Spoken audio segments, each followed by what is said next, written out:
تو ہو سکتا ہے کہ ایک شخص جو ہمارے سابق علماء نے لکھ دیا کہ یہ چیز شرک، یہ چیز شرک، یہ چیز شرک، یہ چیز شرک، آج سے 500 برس پہلے کا انسان بڑے سے بڑا عالم دین اپنے زمانے کے شرک کو پہچان کر تو لکھ سکتا ہے، اس سے تو آپ بچ رہے ہیں۔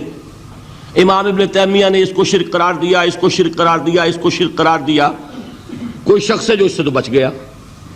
امام صاحب کی دی ہوئی بصیرت سے اس نے ان جو اقسام ہے شرک کی ان کو پہچان لیا، لیکن یہ عین ممکن ہے کہ آج کے شرک کو وہ نہ پہچان رہا ہو، اپنی جگہ وہ سمجھ رہا ہو اپنے آپ کو بہت بڑا موحد، جبکہ اس دور کا جو شرک ہے اس میں ملوث ہو۔ اس کو میں نے کہا ہے کہ اس شرک کے بارے میں بڑی اجتہادی بصیرت کی ضرورت ہے۔ فارسی کا ایک شعر ہے، بڑا پیارا شعر ہے، بہر رنگے کے خواہی جامہ می پوش، من انداز قدت رامی شناسم۔ اپنے محبوب سے کہہ رہا ہے شاعر کہ تم جس طرح کا چاہو لبادہ اوڑھ لو، میں تمہیں تمہارے قد سے پہچان لوں گا، کتنا ہی چھپا لو اپنے آپ کو، کیسے ہی لباس بدل لو، بہر رنگے کے خواہی جامہ می پوش، من انداز قدت رامی شناسم، میں تمہارے قد سے تمہیں پہچان لوں گا۔ یہ اگر بصیرت نہ ہو کہ شرک کو اس کے قد سے پہچان سکیں آپ، اس کے لیے ضرورت ہے اصولوں کی۔ دیکھیے جس طرح الجبرا کے اصول ہوتے ہیں، فارمولہ ہے، فارمولہ ہاتھ میں آ گیا، مسئلے حل کرتے چلے جا رہے ہیں، آپ اپلائی کرنے کی دیر ہے فارمولے کی۔ اگر آپ نے صرف گنتی کر کے کسی زمانے کے شرک وہ تو سمجھ لیے، لیکن وہ بصیرت باطنی حاصل نہیں ہوئی، اجتہادی بصیرت، وہ اصول ہاتھ میں نہیں آئے کہ جس سے آپ پہچان سکیں، تو ہو سکتا ہے کہ اس دور کے شرک کو آپ نہ پہچان سکیں۔ اس کے لیے ضرورت ہے کہ اصل اصول ہاتھ میں آ جائیں تاکہ ان اصولوں کو اپلائی کریں۔ ایک بات مجھ سے اور سن لیجئے، میرا اپنا یہ تاثر ہے، ہمارے دین میں خیر، بھلائی، نیکی، چاہے وہ نظریے کی ہو، علم کی ہو، عقیدے کی ہو، عمل کی ہو، اخلاق کی ہو، وہ سب کیا ہے؟ وہ توحید ہی کے شجرہ طیبہ کی شاخیں ہیں۔ اور شر، برائی، گمراہی، خیالات کی ہو، نظریات کی ہو، علم کی ہو، عقیدے کی ہو، عمل کی ہو، اخلاق کی ہو، سب کے ڈانڈے شرک کے شجرہ خبیثہ سے ملتے ہیں۔ اس شجرہ خبیثہ کے برگوبار ہے جو بھی برائی ہے، عمل کی یا علم کی، اور اس شجرہ طیبہ کے برگوبار ہے جو بھی خوبی ہے، عمل کی یا عقیدے کی۔ یہ میرا تاثر ہے، اور جب تک اس انداز میں وہ آپ کو اندرونی رشتے ظاہر نہیں ہوں گے، آپ پر منکشف نہیں ہوں گے، وہ اجتہادی بصیرت جو ہے پیدا نہیں ہو سکے گی۔ اب آئیے ایک اور بات دیکھیے، شرک میں اور الحاد میں کیا فرق ہے، یہ بھی ہم نہیں سمجھتے۔ الحاد، مادہ پرستی، وہ کیا ہے؟ ایتھیزم، کسی بھی خدا کا انکار۔ ہمارے آج کے دور کی سب سے بڑی گمراہی یہ ہے۔ شرک کیا ہے؟ خداؤں کو ماننا۔ یہ کیا ہے؟ تھیزم ہے، لیکن پولی تھیزم ہے۔ توحید کیا ہے؟ مونو تھیزم ہے، ایک خدا کا ماننا۔ لیکن شرک کے اندر ایک اور حقیقت کو پہچان لیجئے، شرک میں ہمیشہ ٹاپ پر ایک خدا کو مانتے ہیں، باقی سارے خدا نیچے ہوتے ہیں، اوپر جا کر وہ توحید ہوگی ہمیشہ۔ کوئی مشرکانہ نظام ایسا نہیں ہے جو ٹاپ پر جا کر توحید نہ بن جائے۔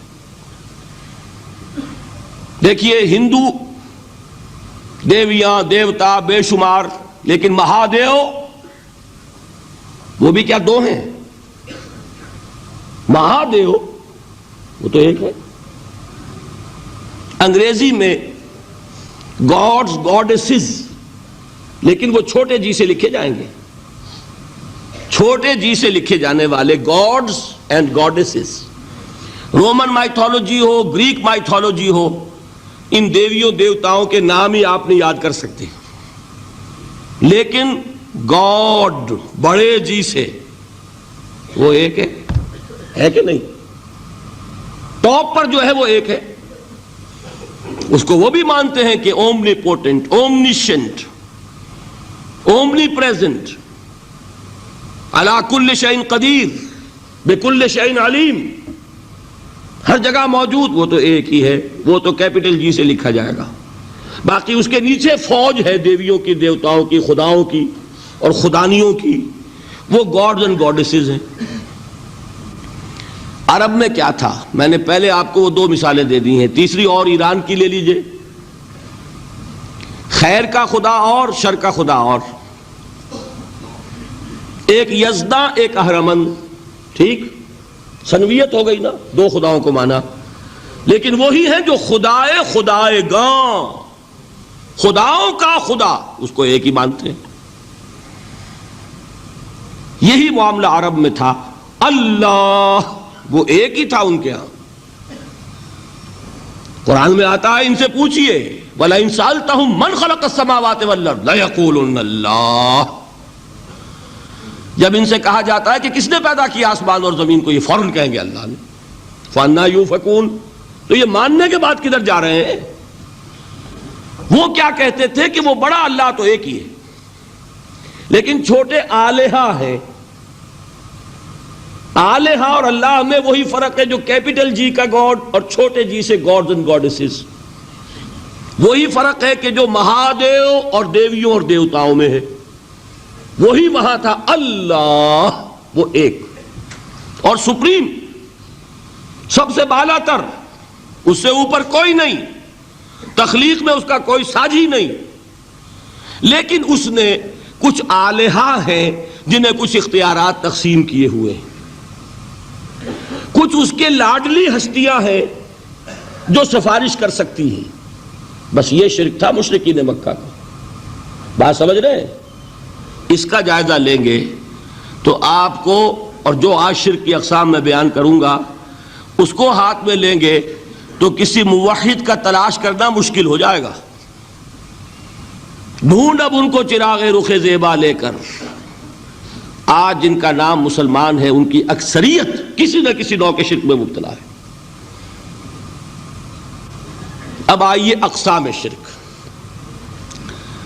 اقسام شرک میں بھی وہی کیفیت ہے جو نفاق کے بارے میں نے عرض کی تھی کہ ایک تقسیم یہ ہے جو علماء نے کی ہے، ایک ہے عقیدے کا نفاق، ایک ہے عمل کا نفاق، اسی طرح ایک ہے عقیدے کا شرک، ایک ہے عمل کا شرک۔ عقیدے میں نہیں ہے، عمل میں ہے۔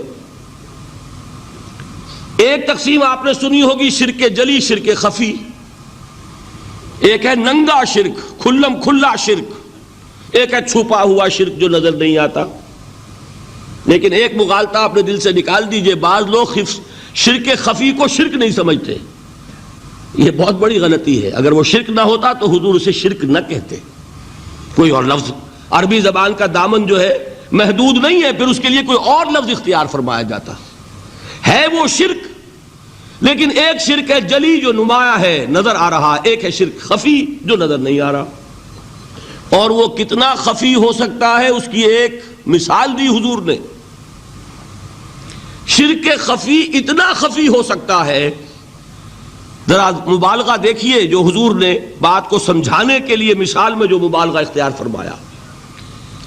ایک سیاہ اندھیری رات میں ایک سیاہ پتھر پر ایک سیاہ چیونٹی کو رینگتے ہوئے دیکھنا جتنا مشکل ہے، اتنا ہی شرک خفی کا پہچاننا مشکل ہے۔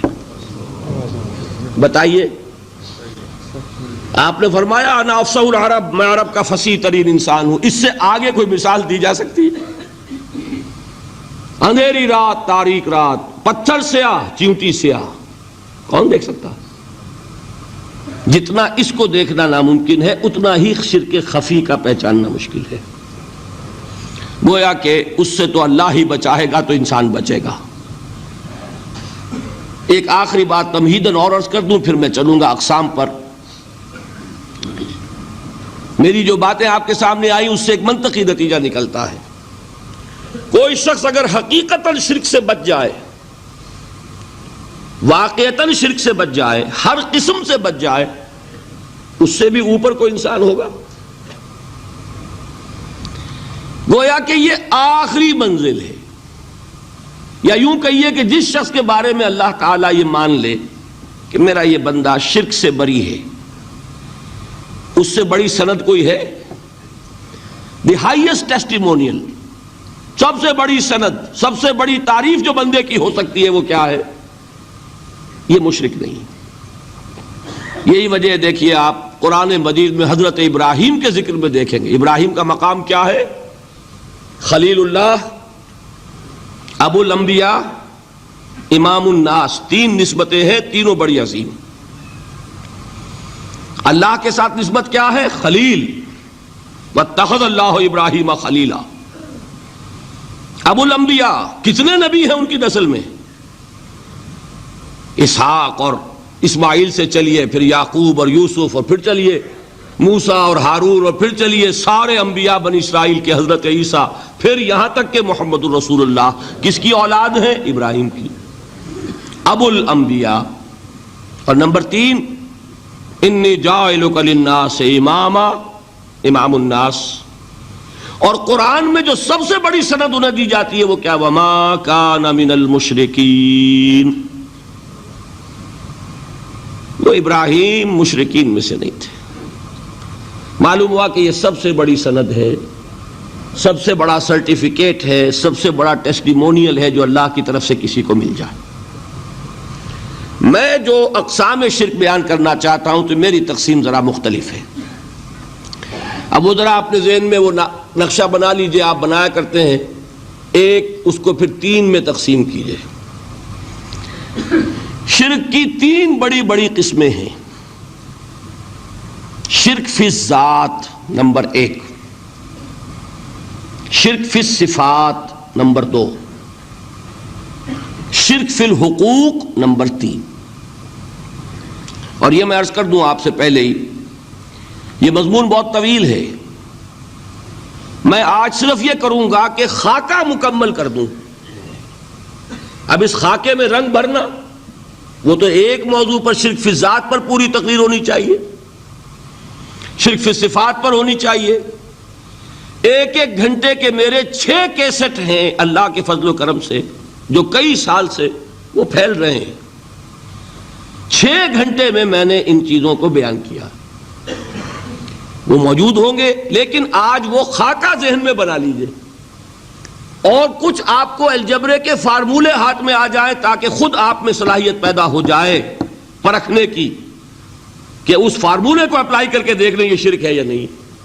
یہ 2 کام تو میں انشاءاللہ آج کر دوں گا، آپ مطمئن رہیں۔ باقی یہ کہ تفصیل، وہ تو ہر سلسلے میں تفصیل پھر بہت ہوگی، وہ شوق ہو تو وہ کیسٹ آپ سنیے۔ تو 3 تقسیمیں ہو گئی۔ شرک فی الذات، اللہ کی ذات میں کسی کو شریک کر دینا، یہ سب سے زیادہ نمایاں، سب سے زیادہ جلی، سب سے زیادہ عریاں، اور اللہ تعالیٰ کو سب سے زیادہ مبغوض اور ناپسند شرک ہے۔ شرک فی الصفات نمبر 2، یہ ایک علمی مسئلہ ہے جس میں آدمی ٹھوکر کھا جاتا ہے اگر محتاط نہ ہو، بڑے سے بڑے آدمی کو ٹھوکر لگ جائے گی۔ اس کا میں فارمولہ صرف آپ کو دوں گا، وہ ذہن میں رکھ لیجئے، پھر جہاں چاہیں اپلائی کیجئے، انشاءاللہ تعالی آپ کو ٹھوکر نہیں لگے گی۔